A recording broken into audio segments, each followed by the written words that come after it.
Mini Vaishno Devi का जैसे ही नाम आता है तो सबसे पहले मेरे गांव का नाम आता है, गड़ी हरसू। मेरा दायित्व बनता है कि मैं अपने जो मेरे गांव के बच्चे हैं उनको भी विश्व में पहुंचाऊं। कहते हैं कि भगवान खुद अपना स्वयं स्थान लेते हैं, तो भगवान जी ने यहाँ पर गड़ी हरसू के अंदर खुद स्थान लिया। उसी छोटे से मंदिर में फ्री डिस्पेंसरी चलती है जो 24 घंटे खुली रहती है और जहाँ पर लोग फ्री दवाई ले सकते हैं। आस्था है ना, वो कहीं ना कहीं अब सेल्फीज तक आकर सिमट के रह गई हैं।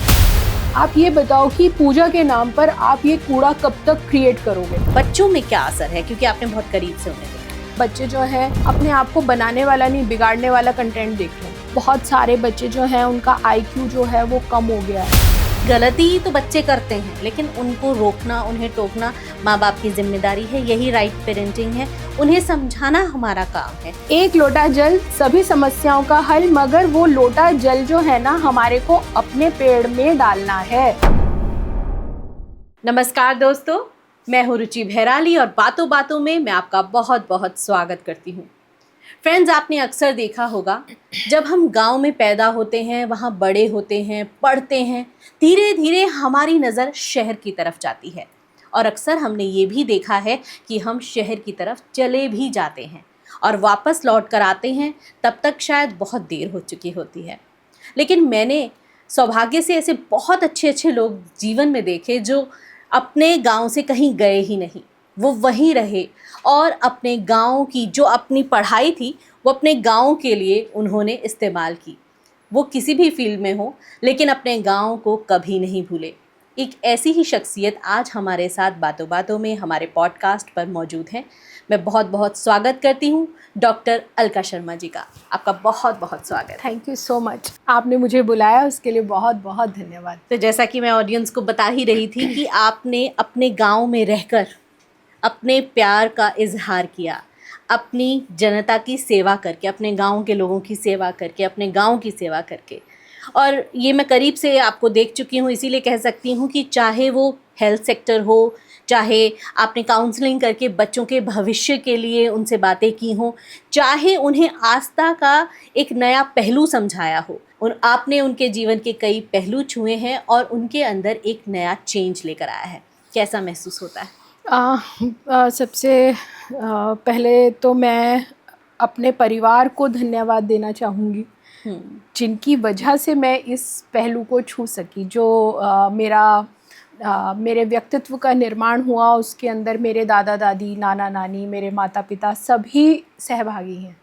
उनके बिना मैं अधूरी होती, क्योंकि मेरे बुज़ुर्गों ने हमेशा से जो जहाँ पर उनका जन्म हुआ ना, तो जन्म भूमि का उन्होंने बहुत सम्मान किया कि मैं अगर यहाँ पर पैदा हुई हूँ या हुआ हूँ तो इसका मतलब भगवान जी ने इसी भूमि के को मेरे लिए चुना है और इसके बेटरमेंट के लिए मुझे यहाँ पे भेजा है। तो भगवान की असीम कृपा से और बड़ों के साथ से मुझे भी मेरे जीने का मोटिव जो है वो मेरी मातृभूमि में, जन्मभूमि में मिला है, जिसके लिए मैं हमेशा सबकी ऋणी भी हूँ और आभार भी व्यक्त करती हूँ। मेरा जन्म गड़ी हरसू, गुड़गांव के पास एक छोटा सा गांव है, वहाँ पर हुआ है। और मेरे दादा दादी का, मेरे मम्मी डैडी का, दोनों ही मेरी जो जनरेशन्स हैं उनकी कर्म भूमि गड़ी हरसू रहा है और अब वो जन्मभूमि के साथ साथ मेरा भी कर्म भूमि बन गया है। तो मेरा मानना है कि कैसे भी करके मुझे अपने गांव को आगे लेके जाना है। ऑल्दो मेरे माता पिता के जो प्रयत्न हैं उनकी वजह से आज गड़ी हरसू एक बहुत ही प्रसिद्ध जगह बन गई है, क्योंकि वहाँ पर श्री माँ वैष्णो दरबार के नाम से एक मंदिर की स्थापना की थी। मिनी वैष्णो देवी। तो मिनी वैष्णो देवी का जैसे ही नाम आता है तो सबसे पहले मेरे गांव का नाम आता है, गड़ी हरसू। गड़ी वाली माता या वैष्णो देवी, गड़ी हरसू। तो गड़ी जो है वो एक प्रोमिनेंट नाम बन चुका है। और अभी मुझे लगता है कि जैसे जैसे मेरे गांव का नाम ऊंचा हुआ है विश्व में, क्योंकि संसार से बहुत सारे लोग हैं जो हर कंट्री में कहीं ना कहीं हैं जो मंदिर के साथ जुड़े हुए हैं, तो अब मेरा दायित्व बनता है कि मैं अपने जो मेरे गांव के बच्चे हैं उनको भी विश्व में पहुंचाऊं। ताकि वो भी एक अपनी जो ऊर्जा है, जो उनके अंदर जो संभावनाएं हैं समाज के प्रति, राष्ट्र के प्रति, विश्व के प्रति, तो वो आगे अपने आप को खूबसूरती से लेके जाएं और अपना अपना योगदान दें इस समाज के बेहतरी के लिए। जी।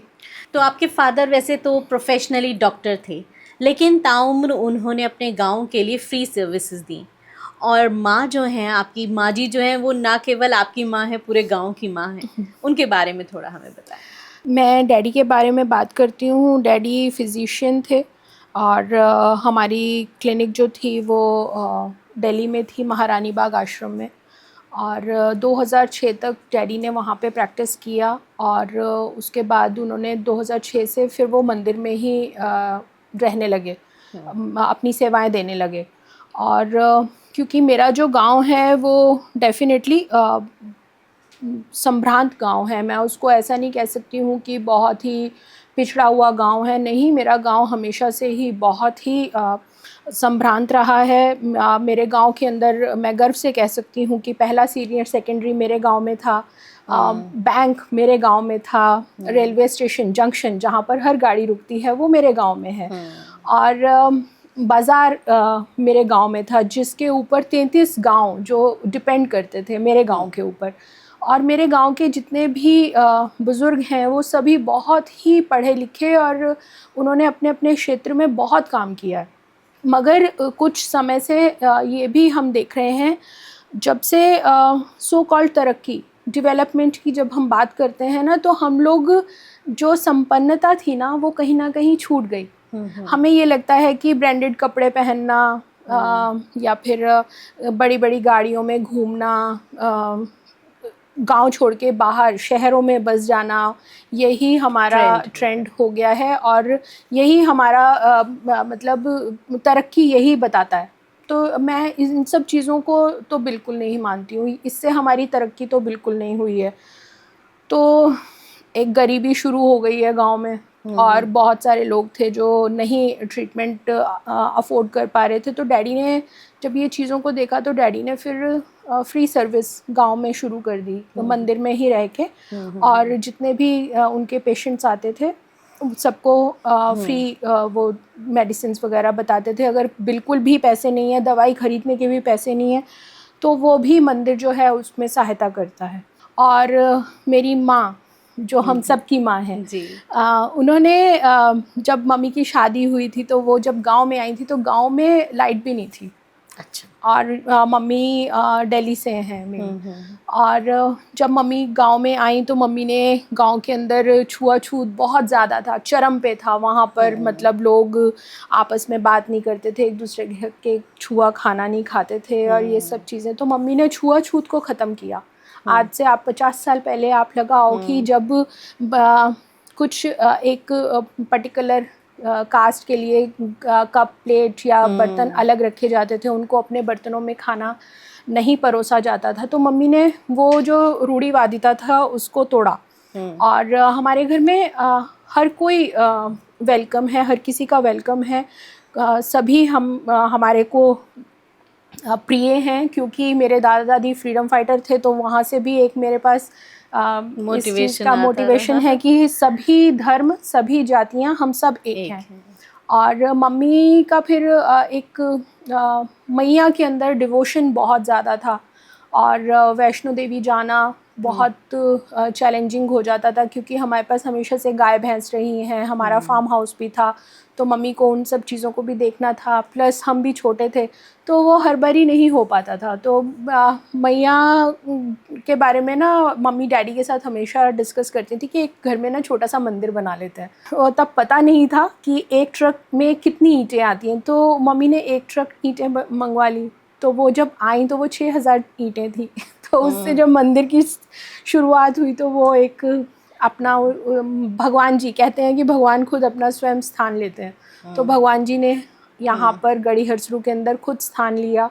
और जब मैया की बहुत ज़्यादा बढ़ने लगा, जो उनकी क्या कहेंगे, उनके प्रति लोगों का श्रद्धा जो बढ़ने लगी, आस्था आने लगी मैया के प्रति, तो फिर मंदिर की जगह हमें थोड़ी छोटी लगने लगी, क्योंकि संगत जो है वो बहुत ज़्यादा होने लगी। फिर हमने साथ में एक और प्लॉट लिया जिसके ऊपर आज मिनी वैष्णो देवी का जो स्वरूप जहाँ पर बना है वो लेकर, और वहाँ पर मैया आई। और मंदिर के अंदर कहीं पे भी आपको कोई वहम में नहीं डालेगा, कोई आपको पैसों के लिए नहीं बोलेगा कि यहाँ पे चढ़ावा चढ़ाओ, ज़रूरी है, मैंडेटरी है, ऐसा कुछ नहीं है। मंदिर भगवान जी का घर है, वहाँ पर भगवान जी खुशी खुशी रहते हैं।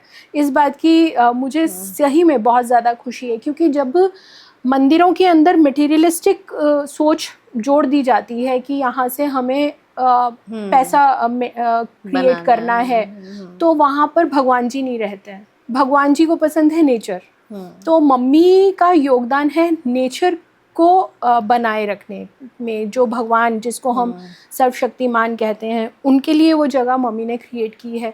तो ये दूसरा मेरे पास एक एग्जाम्पल है कि पैसा ज़रूरी है, मगर वो सब कुछ नहीं है। पैसे के बिना भी बहुत सारी चीज़ें हैं जो हम कर सकते हैं। तो वो मैंने सीखा मम्मी से। तो अभी मम्मी और डैडी को दोनों को मिक्स करके अब मैं उनकी जो रास्ता है उस पे आगे चल रही हूँ, ताकि समाज के लिए मैं भी कुछ थोड़ा सा अच्छा कर सकूँ उनकी प्रेरणा से। बस बहुत बहुत अच्छा कर रही हैं आप। और आपके उसी छोटे से मंदिर में फ्री डिस्पेंसरी चलती है जो 24 घंटे खुली रहती है, और जहाँ पर लोग फ्री दवाई ले सकते हैं। बहुत सारे लोग उनसे जुड़े हुए हैं ताकि वो भी कुछ अच्छा कर पाएँ गांव के लिए, जनता के लिए। और प्यार जो है, जो ये आस्था, प्यार और ये लगाव जो हम गांव में कमा लेते हैं, ये किसी भी अवार्ड से ज़्यादा है। और इसी के सहारे आगे की मोटिवेशन मिलती है कि और क्या कर सकते हैं जीवन में।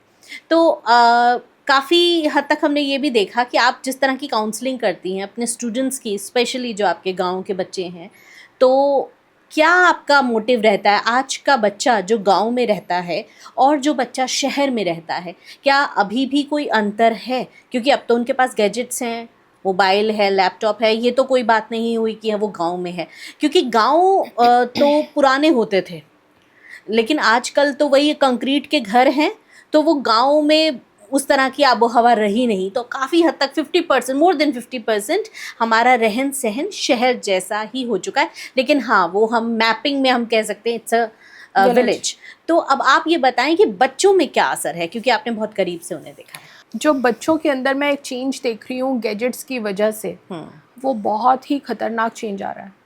बच्चे अपने आप को भूल गए हैं, बच्चे अपने व्यक्तित्व को भूल गए हैं, बच्चे अपनी रूट्स को भूल गए हैं, क्योंकि उनको आज जो इंटरनेट पे परोसा जा रहा है वो बहुत ही विध्वंसकारी है।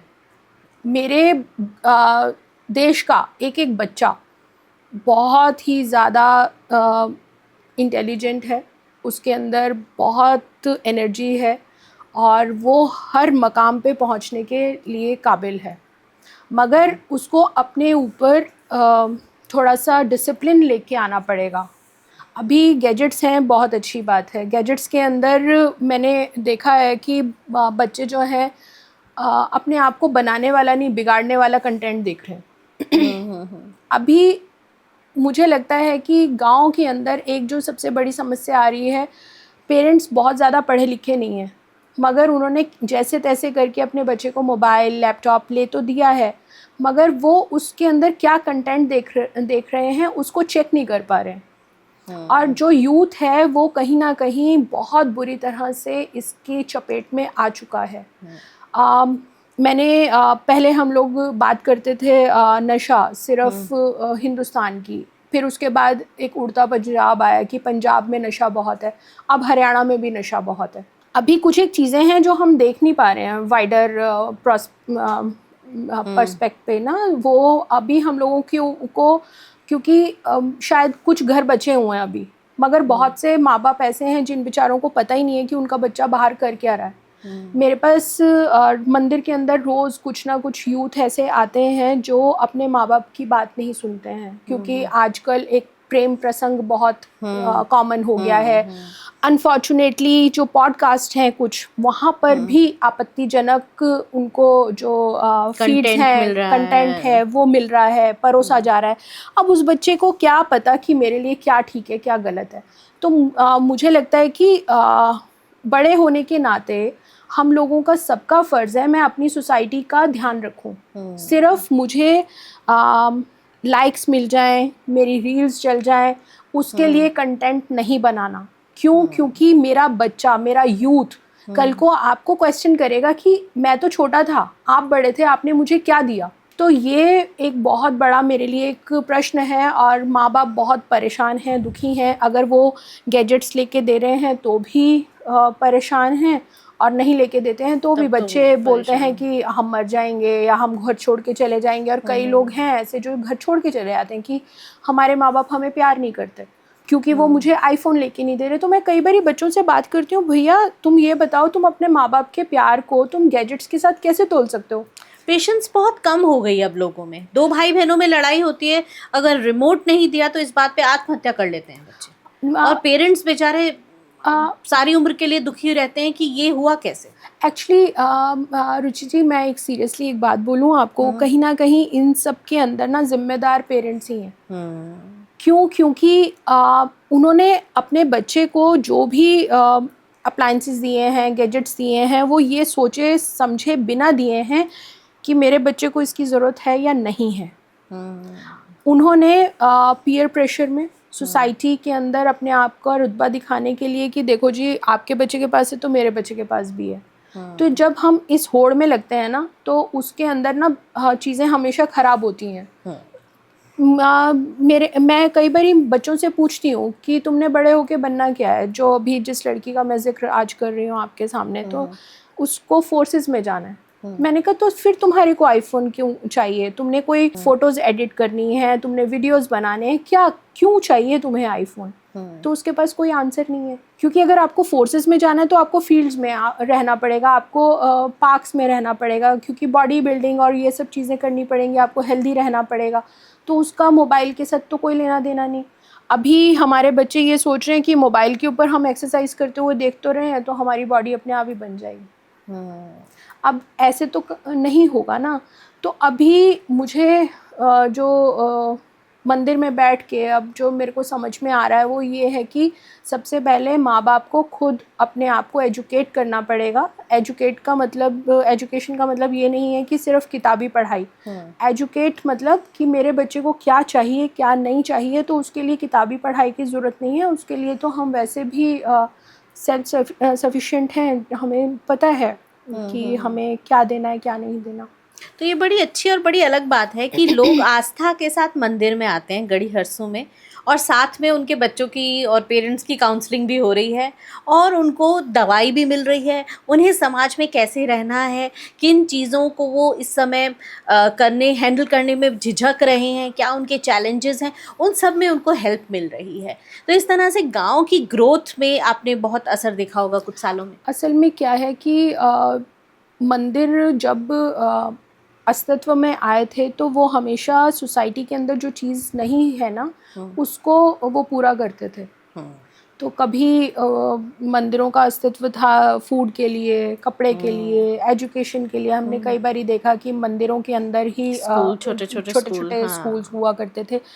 आज की डेट में आपको मोटिवेशनल क्लासेस भी मंदिरों में ही लगानी है, क्योंकि लोगों को आस्था तो है भगवान के अंदर, मगर वो जो आस्था है ना वो कहीं ना कहीं अब सेल्फीज तक आकर सिमट के रह गई हैं। और मंदिर में जब कोई आया है तो वो कुछ लेके जाए ना प्रसाद के रूप में। तो मेरे को लगा कि प्रसाद के रूप में बजाय सिर्फ कुछ खील पताशे देने से अच्छा है कि कुछ नॉलेज दे दिया जाए, कुछ संस्कार दे दिए जाएं। क्योंकि वो जो संस्कार है ना वो 101% फलेंगे फूलेंगे और वो बटेंगे भी। क्योंकि जब आपके अंदर एक चेंज आता है ना तो आपको उसको बांटने में बड़ा अच्छा लगता है कि हाँ अब मेरे पास ये चीज़ अच्छी है तो मेरे को ये देनी है, चाहे अच्छी हो चाहे बुरी हो। अभी कई लोग हैं जो अब्यूसिव होते हैं तो वो गालियाँ सिखा रहे होते हैं अनजाने में। कई लोग चेन स्मोकर हैं तो वो स्मोकिंग सिखा रहे होते हैं। जिसके पास जो है वो सिखा रहा है। तो अगर मेरे पास कुछ चीज़ें हैं जो मैं बच्चों के फ्यूचर के लिए, बेटर फ्यूचर के लिए अगर मैं उनको दे सकती हूँ तो मुझे लगता है कि मुझे देना चाहिए, वो मेरी ड्यूटी बनती है। और मंदिर में मैंने आपकी बातों से ये मन में एक कल्पना की कि जब हम मंदिर में जाते हैं तो अपने चप्पल जूते बाहर उतार देते हैं, अपने ईगो को बाहर उतार देते हैं और फिर हम अंदर जाते हैं। और जब हम इस तरह से आस्था के साथ एंटर करते हैं तो हमारे मन में ये होता है कि यूँ तो हम हमेशा मांगते ही रहते हैं भगवान से, लेकिन अगर कुछ ज्ञान भी मिलेगा और कोई बात कुछ कह देगा या पुजारी आशीर्वाद भी दे देगा, हम उसको एकदम ग्रहण करना चाहते हैं, उसे अपनाना चाहते हैं। और वो अगर पॉजिटिव फॉर्म में और इस तरह से काउंसलिंग फॉर्म में आ जाए, डायरेक्शन फॉर्म में आ जाए, तो ये बहुत ही खूबसूरत बात है, ये बहुत ही अच्छा ट्रेंड है। साथ ही आप SDG गोल्स को भी फॉलो करते हैं अपने मंदिर में, जो फूल पत्ते हैं, तो उन पर कुछ बताएं। मंदिर के अंदर जो भी भगवान जी को अर्पित होते हैं फूल, वो हमसे कुछ लोग ले जाते हैं, जो उसकी वो धूप या अगरबत्ती बना के और वो बाज़ार के अंदर सेल करते हैं। तो वो एक छोटा सा प्रयास है आजीविका का, कि वहाँ पर एक आपने रोज़गार भी बना दिया। और दूसरा, मंदिरों के अंदर हमने देखा है कि जितने भी देवी के मंदिर हैं वहाँ पर ना नायलॉन की रेड कलर की चुन्नी चढ़ाई जाती है, मैया को अर्पित की जाती है। तो मैंने पिछले 1 साल से वो बिल्कुल बंद कर दिया। मंदिर में चुन्नी चढ़ाना बंद कर दिया। क्यों? क्योंकि वो पर्यावरण को दूषित करता है। आप कितनी चुन्नी घर में रखेंगे संभाल के, क्योंकि हर नवरात्रि में तो हमें चुन्नियाँ चढ़ानी है। तो मैंने उनको विकल्प दिया कि आप कॉटन की चुन्नी चढ़ाओ, ताकि आप उसका एंड यूज़ कर सको। हम मंदिर के अंदर जो भी श्रद्धालु आते हैं अपने भगवान जी को चुन्नियाँ चढ़ाने या प्रसाद, हम उनका एक भी चुन्नी अपने पास नहीं रखते। हम तुरंत उनको प्रसाद में उनका लाया हुआ प्रसाद वापस कर देते हैं, ताकि उसका सही इस्तेमाल हो सके। क्योंकि हम लोग क्या करेंगे, उसको एक टाइम के बाद हमें भी तो उसको निकालना पड़ेगा ना, उसको बाहर करना पड़ेगा। तो मैं जब भी बाहर निकलती हूँ और देखती हूँ पीपल के पेड़ के नीचे लाल रंग के धागे से उड़ते हुए नज़र आएंगे, कूड़े के अंदर नज़र आएंगे, नालों के पास आपने देखा होगा बहा देते, पानी में बहा देते हैं। उनको मतलब नहीं है। अब आप ये देखो कि आपकी एक चुन्नी ने पूरे पर्यावरण को खराब कर दिया। आप पानी के अंदर आपने बहाया, जानवर खाएंगे, मर जाएंगे, दूषित हो गया। आपका नायलॉन है, पानी के अंदर उसके भी पार्टिकल्स आ ही रहे हैं, वो माइक्रो पार्टिकल्स जो आते हैं। उसके बाद आपने भूमि को दूषित किया, जब वो मिट्टी के नीचे दब जाती हैं तो हमारी जो फसलें हैं उनके ऊपर इम्पैक्ट आना शुरू हो गया है।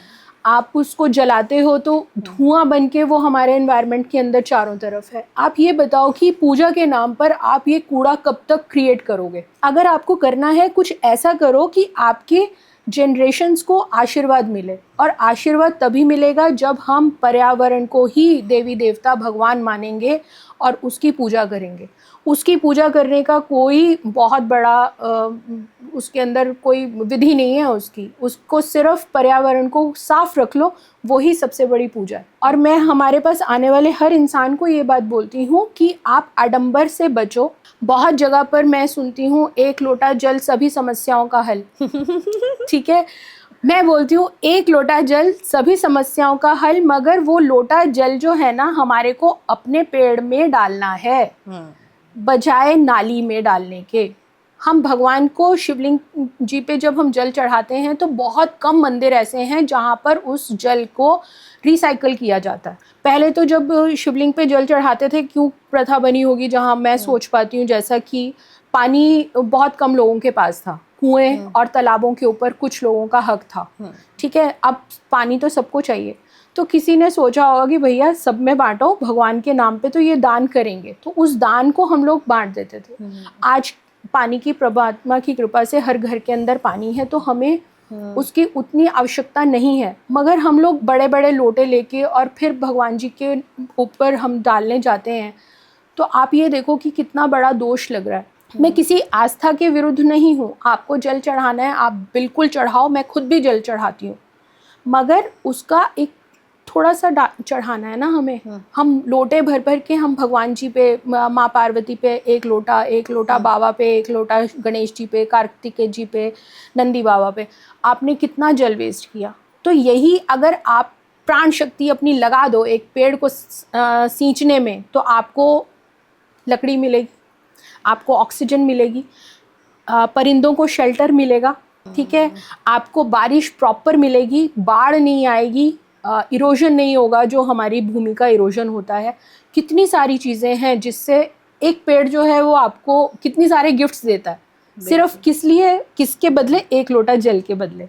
तो हर इंसान अगर अपनी प्रकृति को ही अपने संतान की तरह प्यार करना शुरू कर देगा, मैं आपको गारंटी से बोल सकती हूँ, ऑन कैमरा बोल रही हूँ, कि आपको कभी कोई परेशानी नहीं आएगी, आपके जीवन में कभी किसी तरह की कोई रुकावट नहीं आएगी, और आपके पास हर तरह की संपदा जो है ना वो फलेगी फूलेगी।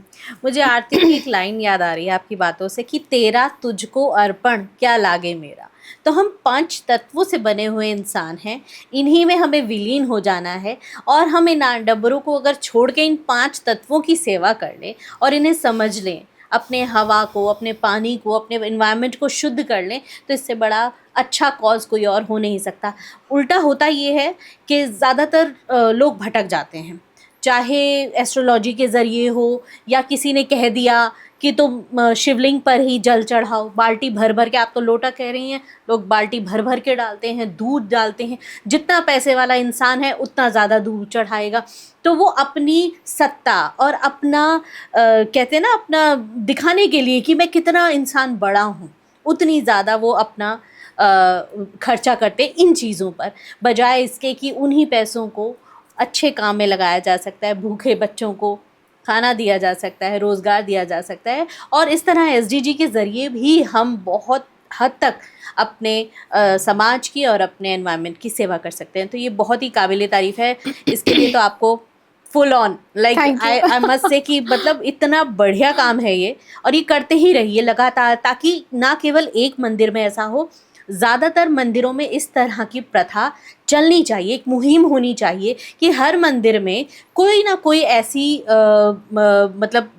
बने कम्युनिटी जो एसडीजीज़ को फॉलो करे, और वो अपने आने वाले भक्तों को भी ये चीज़ें सिखाएं कि कागज़ का कितना इस्तेमाल करना है, या किस तरह से फूल पत्तियों का बार बार रीयूज़ किया जा सकता है, पानी का रीयूज़ किया जा सकता है, फलों को कितना इस्तेमाल करें, वेस्ट ना करें। तो ये छोटी छोटी बातों का अगर हम ध्यान दें तो बहुत सुंदर है। कुछ एक चीज़ें हैं रुचि जी जिसको ना सीरियसली हर एक इंसान को ना फॉलो करना चाहिए। आपका योगदान है ना, ज़रूरी नहीं है कि आपको योगदान करने के लिए घर से बाहर निकलना हो। आप घर में रह के भी ना नेचर के प्रति अपना योगदान दे सकते हो। कपड़े कम से कम खरीदो। क्यों? क्योंकि वो भी एक टाइम के बाद वेस्ट बनते हैं। आपके अंडरगारमेंट्स हैं, वो आप कहाँ क्या करते हो? आप डस्टबिन में फेंकते हो। वो सारा का सारा क्या है, गार्बेज क्रिएट हो रहा है। दूध के जो पैकेट्स आ रहे हैं वो गार्बेज क्रिएट कर रहे हैं। आप ये देखो कि जितना कम से कम हम गार्बेज क्रिएट करने की जगह पर हम रिसाइकल में जाएंगे, वो मुझे लगता है कि वो प्राकृतिक योगदान ही है हम लोगों का ना प्रकृति के प्रति। और अभी हम लोग पता है एक सबसे जो मैं एक चैलेंज देखती हूँ जब भी मैं बाहर जाती हूँ या किसी से भी बात करती हूँ, अरे कोई नहीं कर रहा। मैं हमेशा सबको ये बात बोलती हूँ कि आप करो।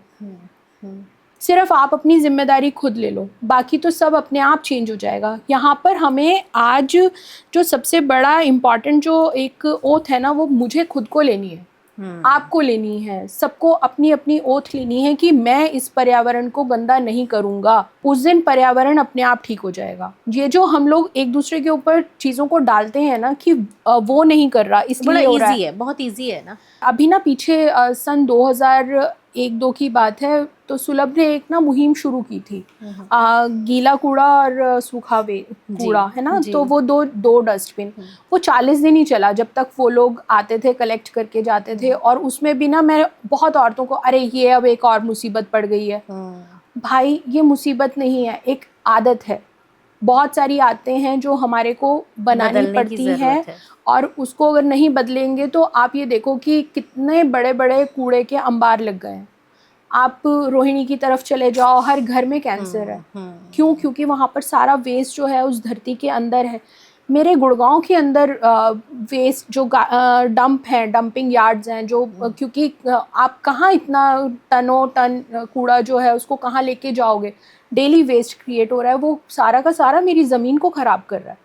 और मुझे बहुत दुख हो रहा है कि मेरे पानी दूषित हो गया है गांव का, मेरी जो ज़मीन है वो इतनी फर्टाइल ज़मीन थी मेरी, आज वो भी दूषित हो गई है।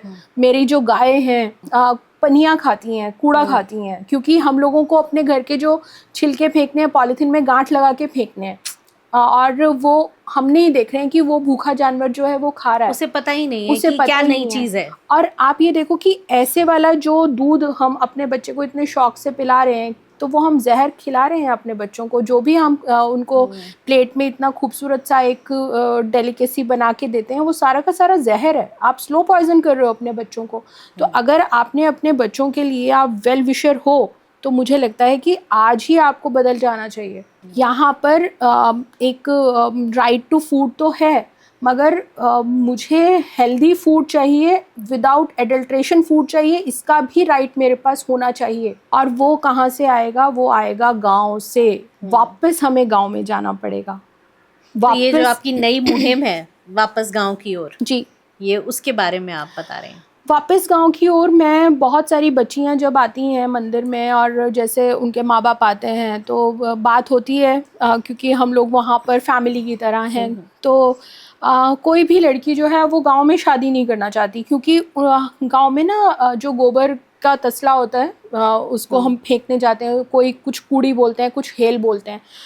तो साफ लड़कियां बोलती हैं कि हमसे ना हेल नहीं फेंकी जाएगी, मतलब हम गाय भैंस का काम नहीं कर सकते हैं, हम खेतों में जाके काम नहीं कर सकते हैं। क्यों? हाँ, क्योंकि हम पढ़ लिख गए हैं। पढ़ लिख गए हैं और सो कॉल्ड, क्योंकि अभी आदत नहीं रही ना कहीं अगेन माँ बाप की बहुत बड़ी गलती है। उन्होंने अपने बच्चों को जड़ों के साथ जोड़ा नहीं, अपने काम के साथ जोड़ा नहीं उनको। हमारे मतलब कहते हुए ना बड़ा अजीब सा लगता है कि जो हमारा हिंदू कल्चर है ना, उसके अंदर मैंने तो सह लिया, मगर मैं अपना जो मेरा डे टू डे वर्क है ना, मैं उसको सहना बोल रही हूँ।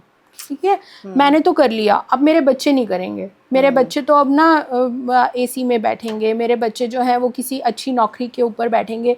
ये सोचे बिना मैं एक परसेप्शन तैयार कर रही हूँ अपने बच्चे को लेके कि वो उसके लिए है भी या नहीं है।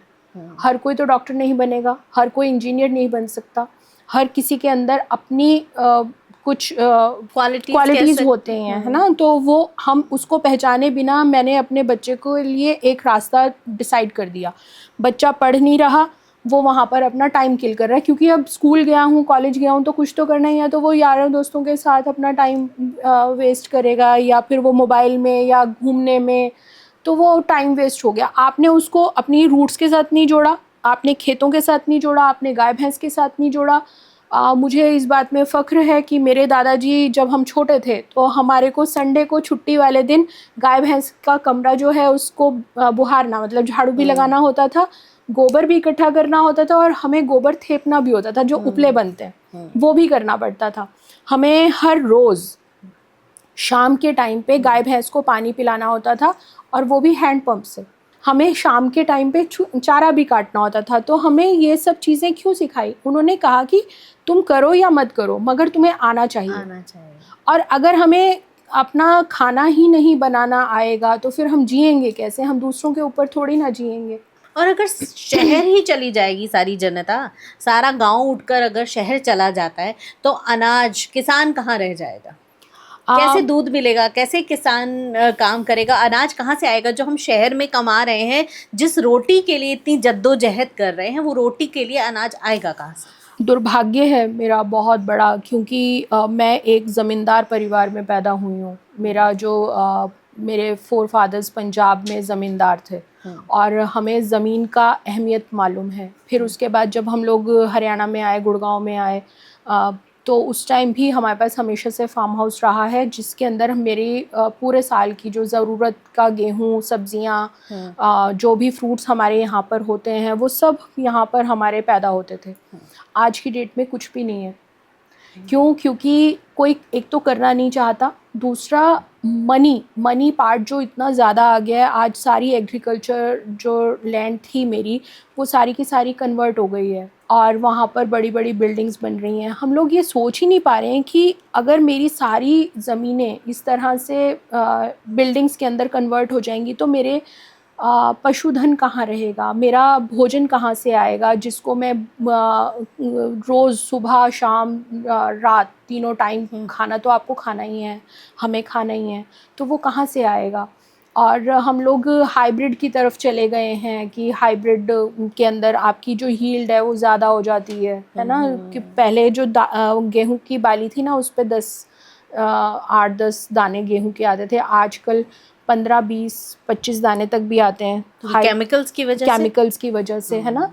तो वो सब चीज़ें हम लोग अभी उसको ना देख नहीं पा रहे हैं, मगर उसके रिजल्ट्स आने शुरू हो गए हैं। क्योंकि बच्चे जो हैं वो बहुत सारे बच्चे जो हैं उनका आईक्यू जो है वो कम हो गया है पहले से, वो सोचने समझने की शक्ति खोते जा रहे हैं।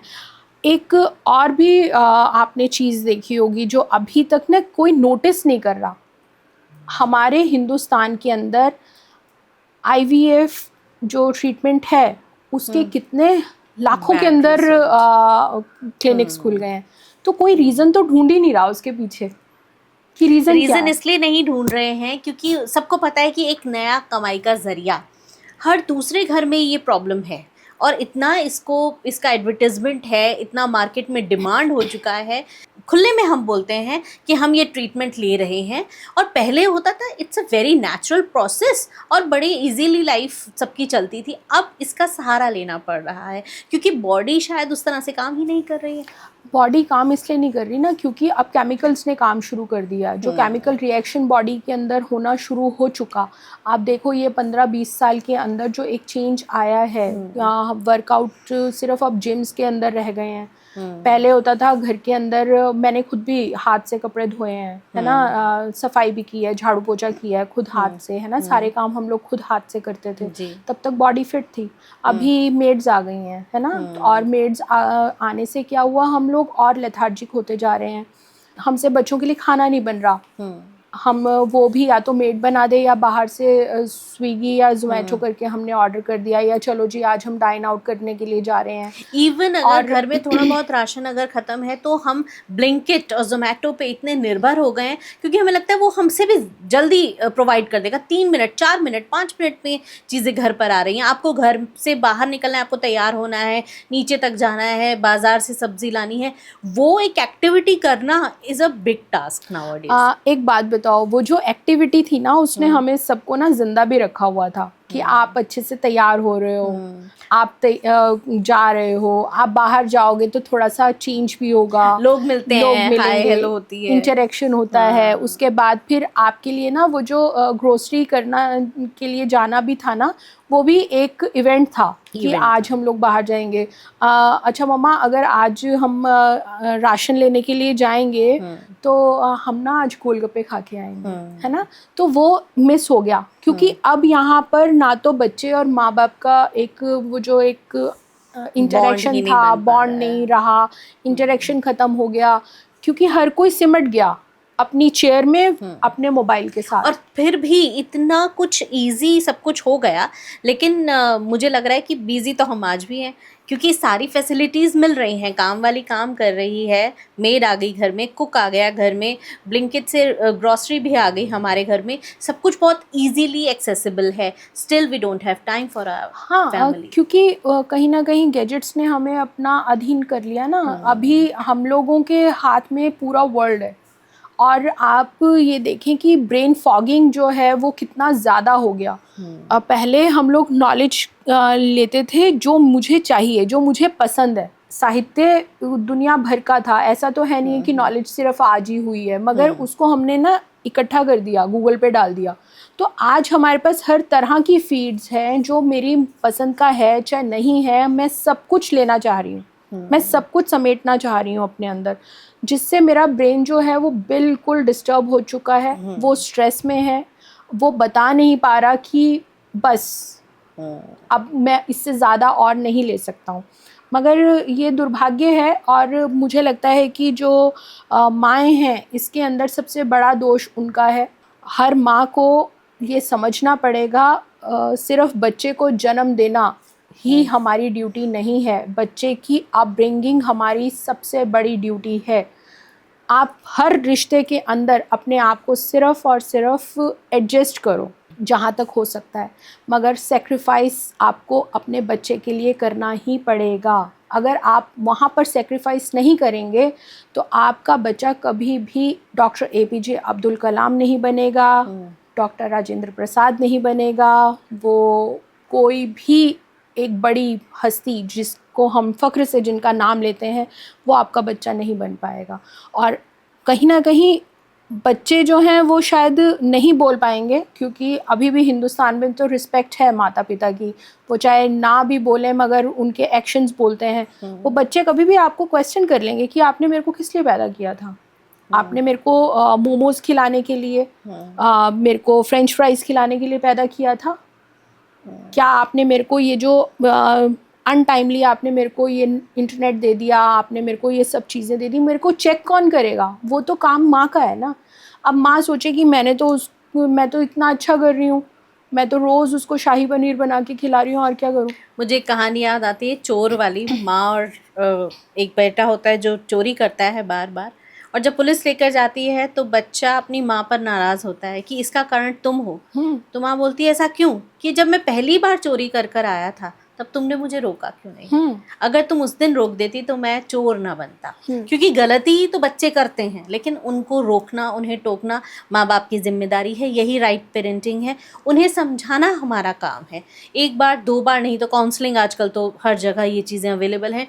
फैमिली में किसी बड़े से बात करें। बुज़ुर्ग बहुत समझदार होते हैं, जिन्होंने दुनिया देखी है, इतने सालों का उनका संघर्ष रहता है, इतने सालों की उनकी एक्सपीरियंसेस होते हैं, उनके थ्रू हम अपने बच्चे को गाइड कर सकते हैं, लेकिन हम कोशिश ज़रूर करें। तो ये बहुत अच्छी। रुचि जी, मुझे मालूम है आपका एक स्टोरी टेलिंग का चैनल भी है जी, ठीक है। मैं हर माँ को एक अपील करना चाहूँगी कि बजाय अपने बच्चे को वो खोल के देने के लिए ना, कि बजाय वो खुद सुने, खुद कहानी सुनाए, और उसके बाद खुद आपकी कहानी सुने, और उसके बाद वो वहाँ पर अपने बच्चे को नरेट करे, तो उससे जो बॉन्ड होगा ना माँ और बच्चे का, वो और ज़्यादा अच्छा होगा।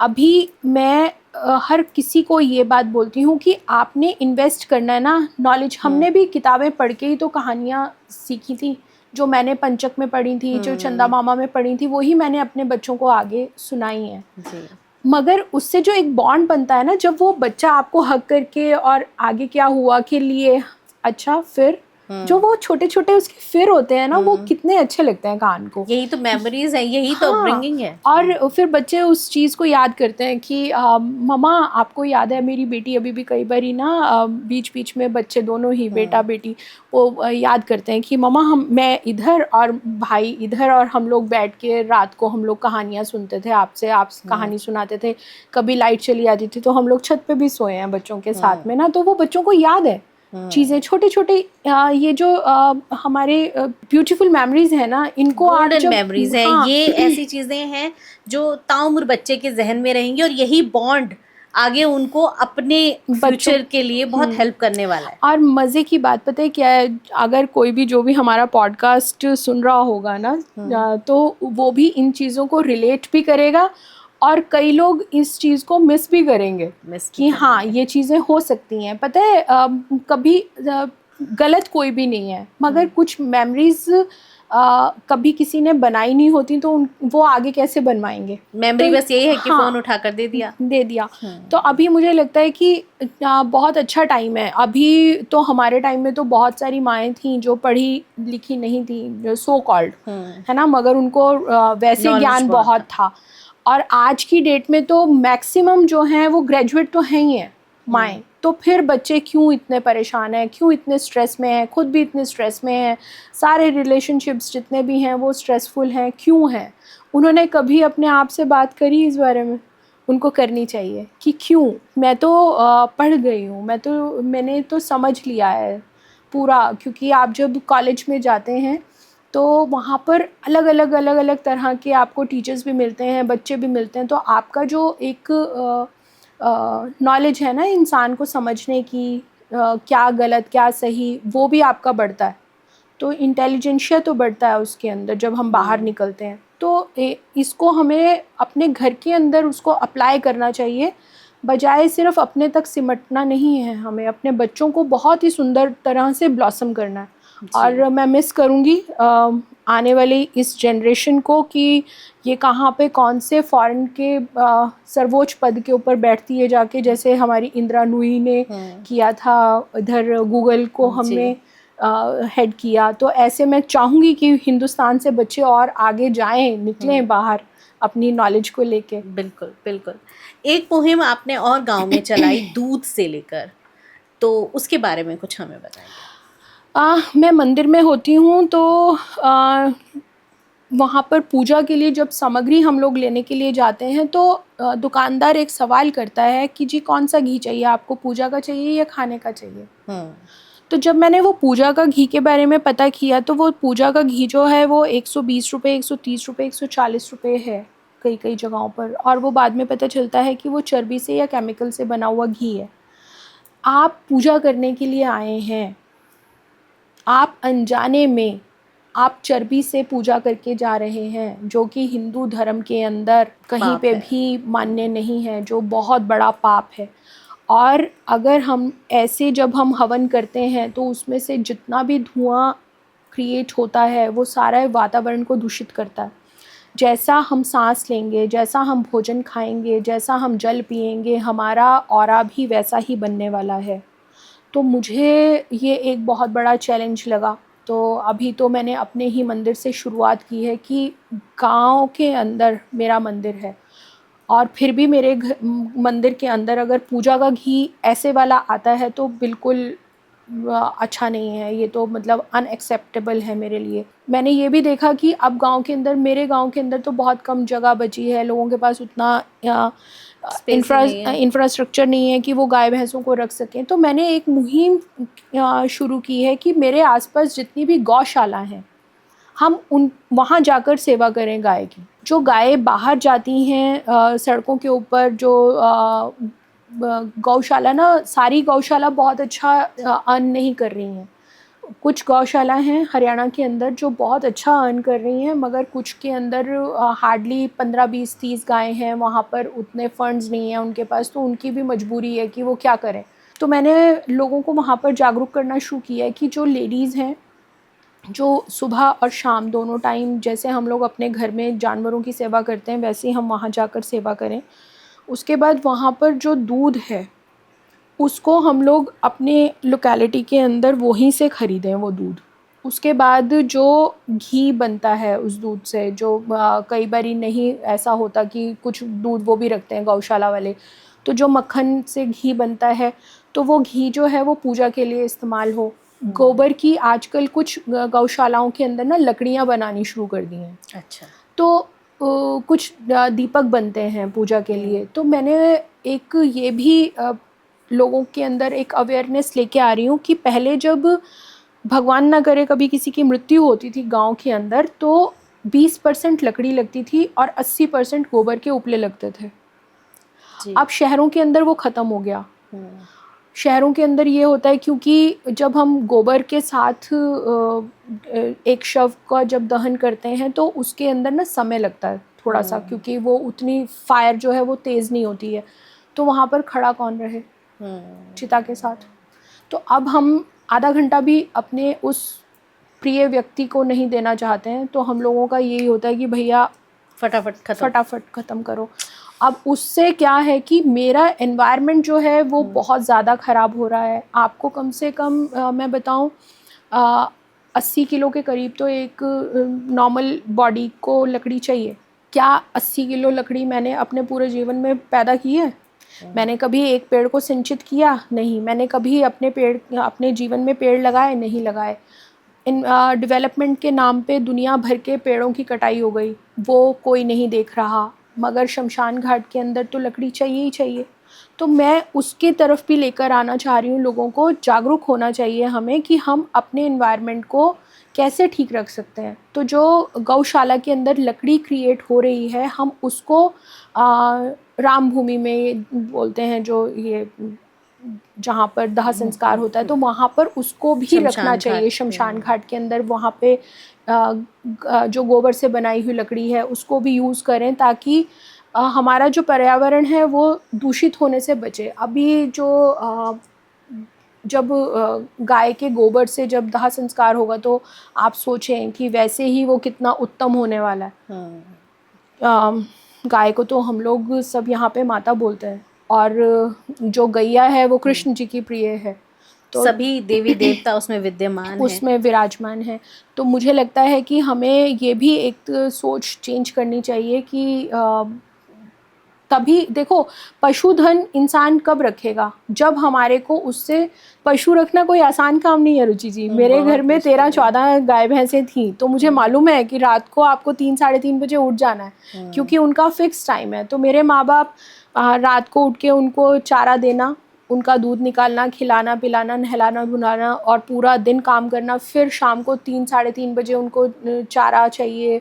मतलब आपको एक पशु के साथ पशु की तरह ही व्यवहार करना पड़ता है, मतलब अपने आप को उसी तरह से ढालना पड़ता है। आपकी कोई आउटिंग्स नहीं होती, कोई आपके कि आप छोड़ के चले जाओ, पॉसिबल ही नहीं है। हॉलीडेज हाँ, नहीं, तो ऐसा नहीं है, तो आपको उसके साथ, तो वहाँ से अगर उसकी जो वो जो चीज़ें मिल रही हैं उससे मेरे को, अगर वहाँ से मेरे को थोड़ी सी कमाई का भी जरिया हो जाएगा ना, तो वो आनंद आता है काम करते हुए, क्योंकि आपको उसका रिवॉर्ड मिल गया ना। और इसमें शर्म क्यों करनी है? अगर हम ये करते आए हैं पीढ़ी दर पीढ़ी, और अगर मैं पढ़ भी जाती हूँ और फिर भी ये काम साथ हैंड बाय हैंड किया जा सकता है, तो इसमें शर्म कभी भी नहीं आनी चाहिए, क्योंकि ये करना उतना ही ज़रूरी है जितना अगर मैं कमा रही हूँ, मेरी एक अच्छी खासी सैलरी आ रही है और मैं पैकेट फूड खा रही हूँ, पैकेट मिल्क ले रही हूँ, इससे अच्छा मैं अपना ऑर्गेनिक सारी चीज़ें अगर मुझे मिल जाएं, चाहे मैं उसके लिए ज़रिए अलग भी तरीके हैं मेरे गुड़गांव के आसपास ही कई सारी गौशाला है। हाँ। अगर वो सारी की सारी गौशाला जो है ना, वो प्रॉपर तरीके से काम में आ जाए ना, मुझे लगता है कि आधे गुड़गांव को तो दूध पिला देंगी, है ना। तो अभी एक मुहिम है, देखती हूँ इसके अंदर कितने लोगों को शामिल कर सकती हूँ। बाकी मैं आप सभी से भी निवेदन करती हूँ कि अपने आसपास की गौशाला में जाएं और वहाँ पर सेवा करें पशुओं की, और अपने हाथों से उनको चारा खिलाएं। मैं एक एस्ट्रोलॉजर होने के नाते और एक मंदिर की संचालिका होने के नाते आपको आश्वासन देती हूँ, आपके जीवन के सभी पाप जो हैं वो मिट जाएंगे, और बहुत सारे आशीर्वाद आपको मिलेगा। क्योंकि जब हम किसी बेज़ुबान की जब सहायता करते हैं, उसका पालन पोषण करते हैं, तो उससे ज़्यादा आशीर्वाद कोई और नहीं देता। तो बहुत अच्छा लगा मुझे अलका शर्मा जी आपसे बात करके, और मुझे पूरी उम्मीद है ये जितने भी आपके टारगेट्स हैं और जो भी आपकी सोच है, वो केवल आप तक सीमित ना रहे, वो पूरे गांव तक फैले, ना केवल गांव तक फैले, पूरे गुड़गांव तक फैले और फिर पूरे संसार में फैले, क्योंकि ये अच्छी सोच और ये पॉजिटिव थिंकिंग ही हमें जीवन में एक नए बदलाव के लिए आगे बढ़ाती है। और मुझे पूरी उम्मीद है कि जहाँ चाह वहाँ राह, और आपको ज़रूर एक ऐसी और राहें मिलती जाएंगी जहाँ लोग आपके साथ मिलकर कदम मिलाकर आगे चलेंगे। हम तो आपके साथ हैं ही। तो आप यहाँ पर आए और आपने इतनी अच्छी बातचीत की, आपका बहुत बहुत धन्यवाद। Thank you so much. Thank you.